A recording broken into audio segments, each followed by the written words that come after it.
बड़े नखरे दिखाए, लिखा है नखरा, बड़े नखरे दिखाए।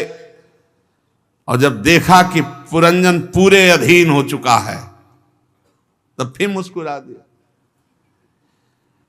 अब उस कामिनी में आसक्त चित्त को पता ही नहीं चला कि आयु व्यतीत हो गई।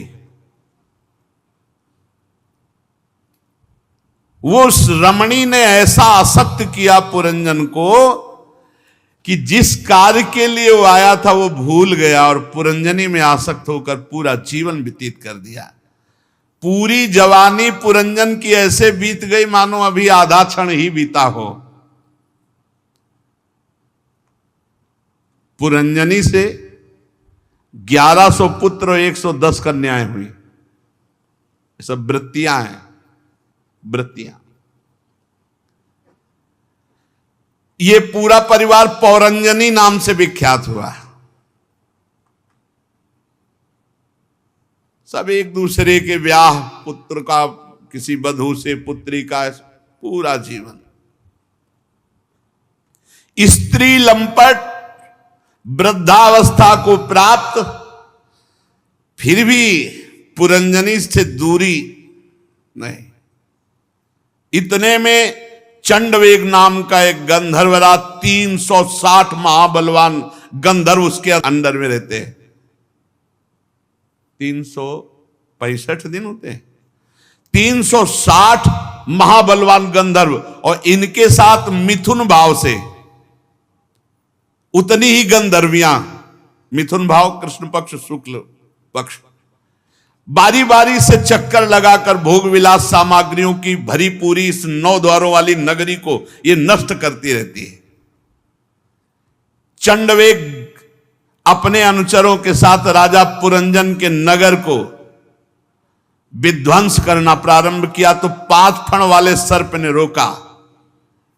ये पुरंजन पुरी की चौकसी करने वाला 100 वर्ष तक अकेला लड़ता रहा। 720 गंधर्व गंधर्वियों से युद्ध करता रहा। बहुत से वीरों के साथ युद्ध करने के कारण वो बलहीन हो गया। अब स्त्री के वशीभूत महल में पड़ा हुआ पुरंजन बूढ़ा स्त्री के समीप ही, उसे पता चला कि अब तो आसपास शत्रुओं ने घेर लिया। एक दिन काल की एक कन्या वर की खोज में त्रिलोकी में भटक रही थी, किसी ने स्वीकार नहीं किया। काल की कन्या वृद्धावस्था, जरा, उसे दुर्भगा कहता थे तो इसलिए कोई उसे स्वीकार नहीं किया। उसने जबरदस्ती आकर के पुरंजन को स्वीकार किया। बूढ़ी अवस्था, वृद्धावस्था। बहुत हम लोगों की हम यही दुर्दशा है। इसी पुरंजन, पूरा इसी में आगे चलकर इसका व्याख्या भी करते हैं। यमनराज अपने श्रेष्ठ वीरों के साथ ऊपर से चढ़ाई कर दी पुरंजन के ऊपर,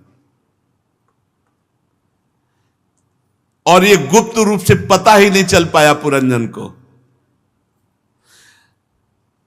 ये काल कन्या जिसके यहां जाती, जिसके समीप जाती, जर्जर कर देती है, और यमनराज मृत्यु फिर उसे नष्ट कर देता है। प्रज्वाल नामक उसका भाई है। ये भयंकर गति से त्रिभुवन में विचरते रहते हैं।